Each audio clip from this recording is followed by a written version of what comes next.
आज का video simple और छोटा होगा।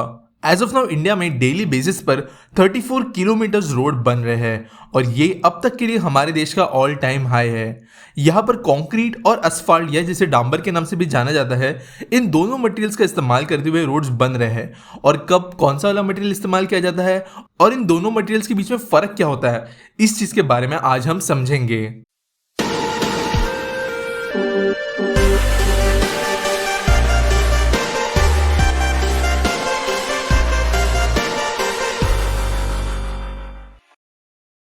पहले बेसिक चीज जान लेते कि कंक्रीट या असफाल्ट से रोड बनाने की वजह से क्या फायदे हो सकते हैं। अगर हम कंक्रीट रोड्स की बात करें तो ये बहुत ज्यादा लॉन्ग लास्टिंग होते हैं। 20 to 40 ईयर्स के बीच में इनकी लाइफ स्पैन हो सकती है। पूरा का पूरा जो कंक्रीट रोड होता है वो रिसाइक्लेबल होता है, वो भी बहुत ज़्यादा इजी टेक्निक्स के साथ में। इसके अलावा कंक्रीट रोड्स बहुत ज़्यादा हैवी व्हीकल्स हाई प्रेशर के दौरान ऑपरेट करने के लिए बनाए जाते हैं और इजीली ज़्यादा ट्रैफिक को हैंडल कर सकते हैं। इसके अलावा अगर कंक्रीट रोड्स के और फायदों की बात करें तो कंक्रीट बनाने में कंपैरेटिवली असफाल्ट से बहुत कम एनवायरमेंटल पोल्यूशन होता है और ग्रीन हाउस गैसेस कम रिलीज होती है। एक और फायदे की बात करें तो कंक्रीट रोड असफाल्ट के कंपैरिजन में कम ब्रिटल होते हैं, यानी इनके टुकड़े जल्दी नहीं बनते, जिसकी वजह से इनकी लाइफ में और ज्यादा इंप्रूवमेंट हमें देखने के लिए मिलती है।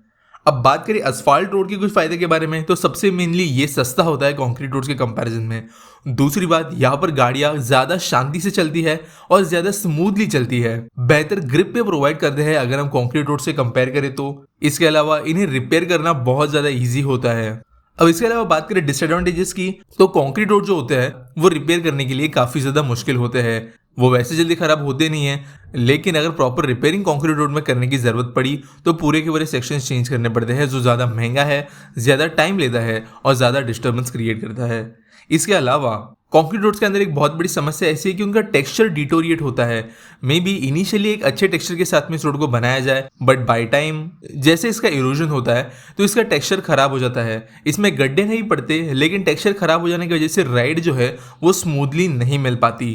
अगली दिक्कत कंक्रीट रोड्स की ऐसी है कि इनके अंदर इतनी ज्यादा ग्रिप नहीं मिल पाती। अगर हम असफाल्ट रोड से कंपेयर करें, स्पेशली उस टाइम पे जब क्लाइमेट चेंज हो गया हो, अगर बर्फ है या फिर बारिश हुई है तो उस टाइम पे सीमेंट रोड बहुत ज्यादा स्लिप होते हैं अगर हम असफाल्ट रोड से कंपेयर करें तो। सेम चीज ऑयल स्पिल्स वगैरह के साथ में हम कह सकते हैं कि अगर कोई एक्सीडेंट के दौरान कोई भी दूसरी लिक्विड कंक्रीट रोड पर फैल जाती है तो वो ज्यादा बड़े स्केल पर अब्सॉर्ब होती नहीं है और उसे मैन्युअली क्लीन करना पड़ता है, जबकि असफाल्ट के अंदर ये दिक्कत नहीं आती। आखिरी जो सबसे बड़ा पॉइंट है कंक्रीट रोड्स कम स्केल पर बनाने के पीछे, वो है कि ये बहुत ज्यादा एक्सपेंसिव होते हैं अगर हम असफाल्ट रोड से कंपेयर करें तो।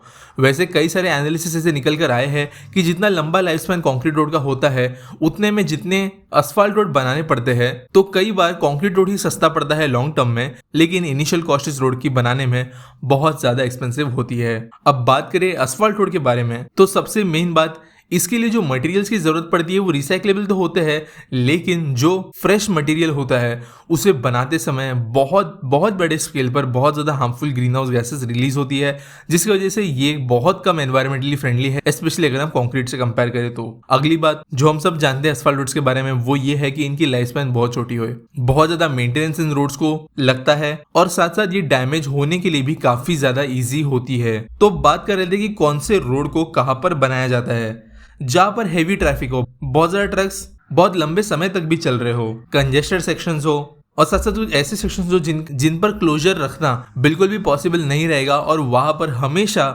डिमांड ज्यादा रहती है, तो यहाँ पर कंक्रीट रोड्स बनाना एक बेहतर ऑप्शन होता है। इसी के वजह से आप देखते होंगे कि कई बार सिटीज के अंदर के जो भाग होते हैं हाईवेज के वो सीमेंट के बनते हैं, टोल्स के पास में रोड सीमेंट के बनना शुरू हो जाते हैं, जबकि बाकी वाले सेक्शन के अंदर असफाल्ट रोड्स फिर भी देखने के लिए मिलते हैं। लेकिन अगर कोई बहुत ही ज्यादा बड़े रोड्स है, एक्सप्रेसवेज या इंपॉर्टेंट इंटरसिटी रोड्स, तो उन्हें भी सीमेंट से बनाया जाता है। वैसे आजकल सिर्फ लाइफ स्पैन ज्यादा होने की वजह से छोटे रास्तों पर भी सीमेंट का इस्तेमाल किया जा रहा है, लेकिन बेसिकली जो मैंने पहले रीजंस बताए वो एक प्रॉपर जगह होती है जहां पर कंक्रीट रोड्स बनाए जा सकते हैं। अब बात करते हैं कि असफाल्ट रोड्स कहाँ के लिए एक राइट सॉल्यूशन बन सकता है। ऐसी जगह जहां पर ज्यादा ग्रिप की जरूरत है, बजट उस प्रोजेक्ट के लिए कम मिला हो, ट्रैफिक भी उस जगह पर ज़्यादा नहीं हो, वहाँ पर असफाल्ट रोड्स बन सकते हैं। इसके अलावा कई बार कुछ ऐसे सेक्शंस होते हैं हाईवे पे जहाँ पर स्मूथ राइड देना काफ़ी ज़्यादा ज़रूरी होता है, इसकी वजह से वहाँ पर भी असफाल्ट रोड्स या डांबर के रोड्स का इस्तेमाल किया जाता है। तो दोस्तों ये बहुत शॉर्ट और बेसिक वीडियो आज मैंने बनाई है। परसों के दिन एक और डिटेल केस स्टडी हम देखने वाले हैं। तो मिस ना हो इसके लिए बेल नोटिफिकेशन दबाना, सब्सक्राइब कर देना और मिलेंगे अगले वीडियो में।